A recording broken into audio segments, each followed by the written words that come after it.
I think the whole not being able to remember your name thing comes from how most children's computer games tell you not to use your real name when creating a username. The implication that Kane does not know how to let the humans leave is unnerving. When talking about the exit, he interpreted it as the circus members requesting a new room for them to explore, rather than a way out. If Kane doesn't even know how to let them leave, how are they supposed to get away? After the 6th episode, I have a theory that the only way they could exit is simply if they believe that they could. The only times exit doors ever came out was because Pomni kept thinking about it, but the doubt in her mind was still keeping her from escaping. Jack seems to play along more than anybody else. He mentioned that they'd need to work Pomni into the song. He suggested Kane do an adventure. He was glad to receive the reward. He seems to accept the way things are the most. Pomni shouldn't have assumed she would be able to leave. Now we both look foolish. While Ragatha is glitching, her eyes start playing Pong with her nose. I love this animation. Did you notice that at 7:32 when Gummigoo looked out the window, the other guy put his chin on Gummigoo's back? It's so adorable. I like how you can see Pomni's anxiety and fear of being seen as nothing melt away when she realizes how much the rest of them care about each other, including herself. The funeral proved her own nightmare wrong. And while she is stuck here, she doesn't have to be secluded and alone. I wonder if Kinger's keeping his eyes closed so that he can try to be as coherent and sane as he can be for the funeral. What really makes this hurt more with context is knowing in future episodes, Gangle only likes to draw the people she feels close with, and knowing Kaufmo liked to joke, he would probably help cheer Gangle up every time her comedy mask broke. They've even got little candy bugs here. It's so beautiful. Hit so hard after episode 3 and learning about his wife. Love how from 2059 to 2127, the other two crocodiles are doing the weirdest default animations the animators could have possibly chosen, and a different one in each shot. Jax is the only circus member who isn't seen grabbing Pomni's hand. It's not really surprising considering his actions towards her in this episode, so it's no wonder why Pomni wouldn't think he has her back. Although Ragatha, Gangle, Kinger, and Zubul all grab onto Pomni's hand, it's Ragatha's hand who Pomni grabs onto.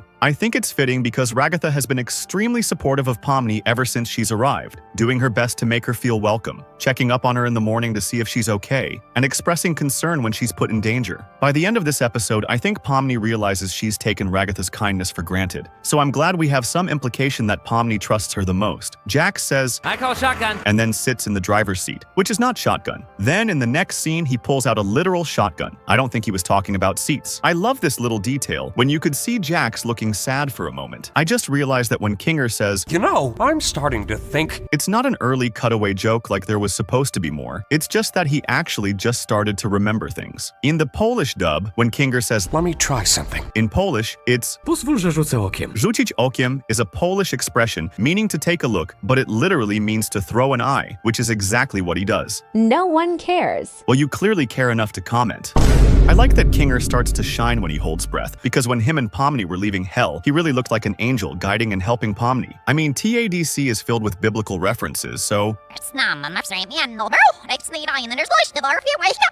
can't wait for all the children in the audience to get horrible nightmares from the monster. Kinger, 7 years of computer science. Kinger, bug tester. Kinger, hates bugs, computer bugs. Queenie, entomologist. Queenie, loves bugs, insects. Queenie, abstracts, which is in itself a bug. Kinger, now loves all three, computer bugs, insects, and his own abstracted wife. The best thing about the conversations between Kane and Zubul is that it really feels like Zubul is trying to talk to an AI. Kane forgets things, starts and stops random topics, and breaks when his main purpose isn't working. Kane. I do not use my adventures to torture my guests! Also Kane's NPC. How's your wife, Kinger? This can't be a hot take. It makes sense that Jax has something embarrassing or useful so long as no one knows what it is when he holds his breath. I think it's as simple as he turns invisible. He has a habit of taking keys to the bedrooms of the other characters, and in episode 2, he took the candy gate key off Ragatha without her even realizing it. Invisibility could be an interesting, viable option. Can't believe Kinger is actually the sanest computer science major alive. Props to him for holding it all together. Wait.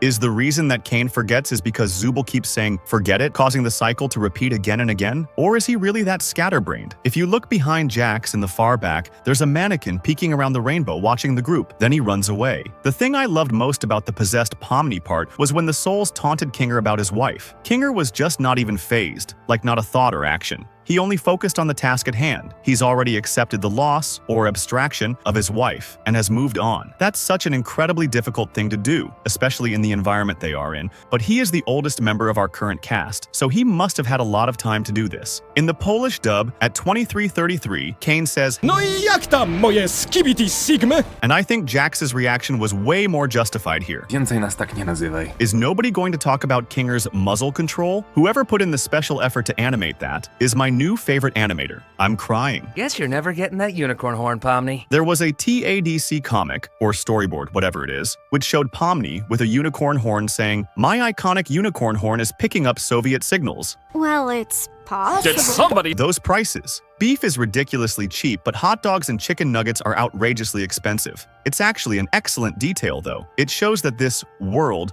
was made by an AI program that doesn't get everything right. After 45 watches of this episode, here is every detail I noticed. You can see the couches in the background. Jax looks prideful as he's hitting the ball, but when he hears Gangle in pain, his smile wavers. It really was an accident. NPC hiding behind the green.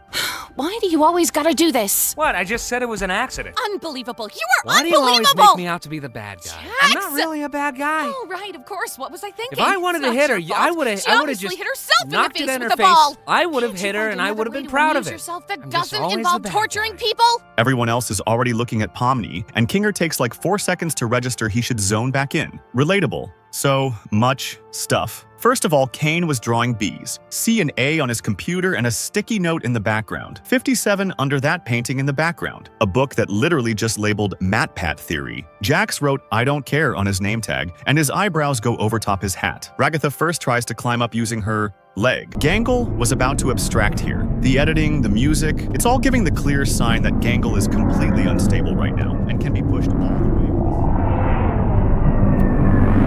Look at Gangle's face as she passes Pomni. Nearly a smile for half a second. She's so ready to be happy but holds it back just in case it doesn't work out. Nice subtle detail. Fun fact, Orbsman is actually saying words and not just statusy gibberish.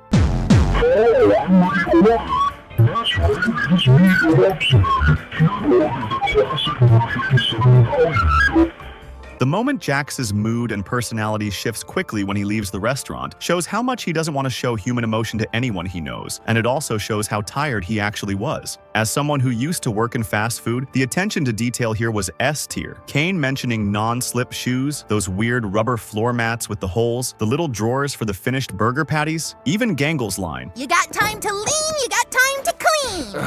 I've had people tell me that exact thing, word for word. It is so accurate for companies that when someone gets entirely dropped in a deep fryer for about a minute straight, all they get is a band-aid and not even a break. Ragatha's It's beautiful. after the Gloink Queen says she loves and cherishes all her children hits different after episode 5. How so? Because Ragatha never had a loving mother. And remember that part where she says, I miss my horses. when talking about horseradish sauce? It reminded me of episode 5 when she said she had a farm. Also, I'm sure her mother didn't always, or ever, remember her name, hence why she was surprised that all the Gloinks had names. Notice how in the beginning, Gangle is learning how to properly throw something, and in the end, when she throws her mask to the sky, she actually does a good throw. When Gummigoo gave that look to Pomni when he was leaving, it made me think that he remembered her. It kind of made me cry a little for some reason. The expression sort of felt like he was asking her to not make him remember, like, please let me stay ignorant this time, even though if he does actually remember, it's not genuine ignorance. Or maybe it's a weird sense of deja vu, like this girl is familiar, but his brain isn't allowing him to remember why. This girl did something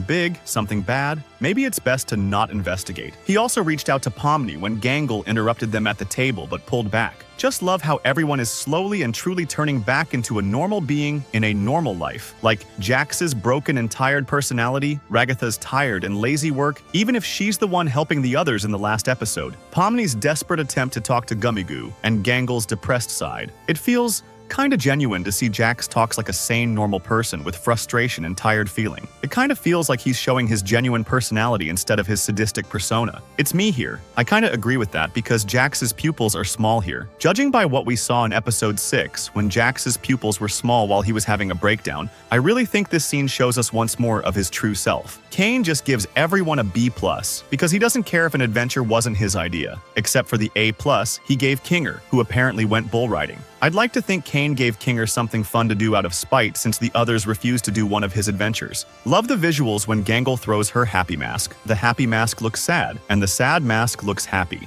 Pretty simple way to illustrate the complexities of emotion. There was a surprising amount of detail put into something most people won't even notice. Zooble is constantly staring at Gangle, worried about her, while trying to keep Ragatha on task. And drunk Ragatha is absolutely adorable with her droopy demeanor and all her goofy expressions. Ooh, so this is when Ragatha gave Gangle advice on softball. When Gangle mentioned it during episode 5, I was quite confused. Lol. Notice how Zooble doesn't interrupt the intermission up until Jax is tormented with a reminder of his lost friend. This is such a sad detail to me. Ragatha's first instinct here is to panic and brace herself for verbal backlash because of her earlier outburst. Her mom must have been pretty vile. I like the little touch that Pomni voted no in making Jax wear the maid outfit. This touch really shows their growing bond and Pomni's sympathy for Jax's insecure or softer side. In the Fireflies scene, when Jax is talking about losing his tail, there is a cloud that resembles a bunny with its tail coming off. But next to the rabbit cloud is a bow tie, which I think means he lost his tail around the same time his frog friend abstracted, because on his door he's wearing a bow tie. Something I noticed is when player characters swear, it's a cartoonish sound effect, but when an NPC character swears, it's the usual censored.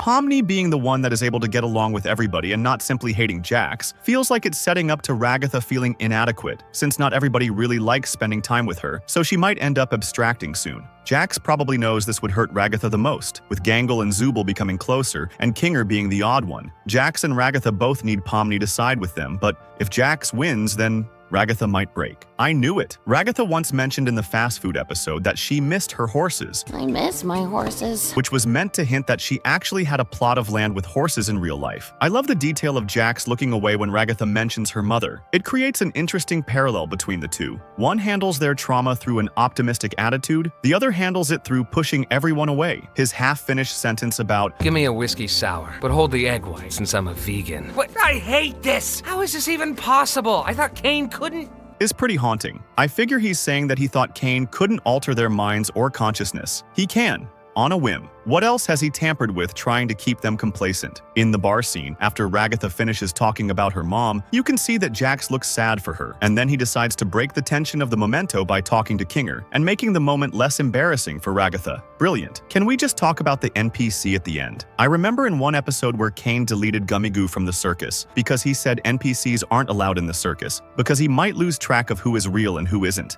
I feel like there's a plot twist coming in the next episode. Love this moment here. The look Ragatha gives Pomni as she sees her laughing at Jax's antics. The fact Pomni seems to be genuinely getting along with Jax when he's not actively picking on her, despite Ragatha putting in so much effort to befriend both of them to mixed results. Love it. After 51 watches of this episode, here is every detail I've noticed. Zooble is reading Circus Magazine, and the issue is, what do your parts say about you? Kane fixes Gangle's mask without her having to ask. This announcement is so displeasing that even Gangle is frowning with her comedy mask. Kinger starts nodding even though he was not only not being addressed, but also not there for it. Even if he was, him remembering it wouldn't make any sense. Bubble blinks out of sync like Kinger, and Kane notices. This is why Ragatha fakes her kindness. When she lets loose at a natural time, people are offended by it instead of understanding. Pomni giving her the green light a minute earlier and then telling her to calm down is a type of betrayal. Ragatha realizes Pomni's trick here. She just wanted to get Ragatha away so she could get Jax to open up without being interrupted. Well, I hope we all learned that suggestion box ideas are actually not fun at all, and Kane's ideas are much better. This is the first time Kane doesn't say welcome back, because he's so eager to discredit the suggestion box adventures. Honestly, the way Jax talks about Ragatha at 8:52 makes me think he used to find comfort in Ragatha when he first got into the digital circus. But as time went on, that comfortable feeling he had with Ragatha disappeared. Like Gangle said, it's hard to tell when Ragatha is genuine. I really like Jax's. Do you think Gangle is actually capable of being happy? She likes when I'm mean to her, though. Gives me the impression that Jax does actually care about everyone, but doesn't actually understand them, given that he pushes everyone away. It's like a relationship where you thought you had this kind of connection, but it's just actually you thinking that. She must be one of them, loser. I don't know if I was the only one laughing about that, but why did Jax take so long to say losers? People theorized that it's because he was gonna say weeboo, but then didn't, because it would out him as knowing the word. But he does say Slice of life animes are the worst ones. which implies he may be a weeb too. I love how Jax specifically asked not to embarrass Pomni in the briefings.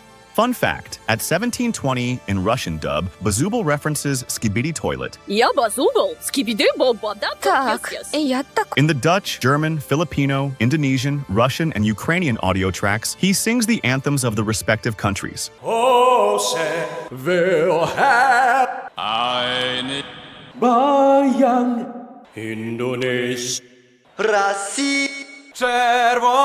And the Portuguese one has him singing something else entirely.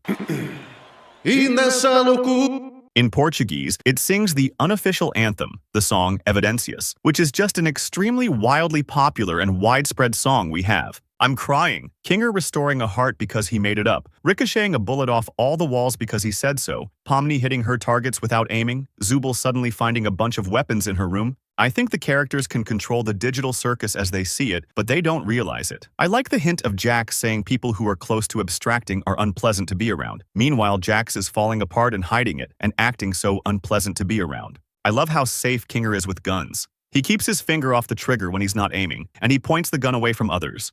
The slight smile Jax gives Pomni when she hugs him, before getting terrified because he knows he has to push everyone away to avoid the grief of eventually losing them. I am unwell. The part where Kinger restored a heart of Ragatha's and simply said, I made it up, got me thinking, what if they had the power of Cain? He just prevents them from knowing. The fact that Jax kept shooting Ragatha even when there were no more bullets just shows how angry he really is, but masks it with playfulness. Also, he got his tail back. Who else noticed the Cain and Abel engraving on Pomni's gun? I feel like not enough people are talking about this. I love how the artist used Jax's eyes to portray when he is speaking honestly versus when he is using a facade, switching between the large dilated pupils when he's acting as the funny one, and then the tiny square pupils when he's showing people honest parts of himself. It's so genius. I love how Zubul finally got the stupid sauce at the end. A nice detail is that during his explanation of the situation with Pomni, he hesitates before saying cartoon jester, as if trying to find a way to say it without hurting her. And the next, you're just a weird little cartoon jester. Although, during his breakdown, you can see him call her cartoon clown, as he is doing his best to push her away. Can you take anything seriously? Dude, you're a cartoon clown. So, yeah, he was really trying to be a good friend before realizing he got too close, at least in his perspective. To be honest, I'm really starting to notice Pomni's character growth. She is seeming to feel way more comfortable with everything and everyone. I like the detail on how when Pomni says she doesn't want to kill her friends, she hits the can, but it doesn't budge. Means the circus follows the intent behind what the character wants. That's why Kinger was able to use the butterfly, because he wanted that to happen truly. Ooh, then that means Ragatha didn't actually want to shoot Jax at the start. Yes, exactly. Thanks for noticing that. I was thinking about how strange it was that the gun was fake. I'm the one who causes pain for fun! There's nothing more to me. So please, just stop looking. There's so many layers of meaning behind that, I can't even begin to interpret them all. Fun fact, right after Cain's crash out, you can hear a ding sound, implying that Zubul's request was granted. The more Cain loses his patience, the more he will start breaking rules he set in place, such as no cursing and affecting the characters' minds. Why is nobody talking how Kinger fanning his revolver? Man is experienced when it comes to firearms. He deliberately chose to fight them in the dark so that he's more mentally stable. That has interesting implications regarding his ability to remember things. And so he can intentionally remember stuff like his ammo count, and then he pulls out a lighter to check his revolver's rounds. One more detail from me. There's this text engraved on a firearm. I couldn't help but tell you about this.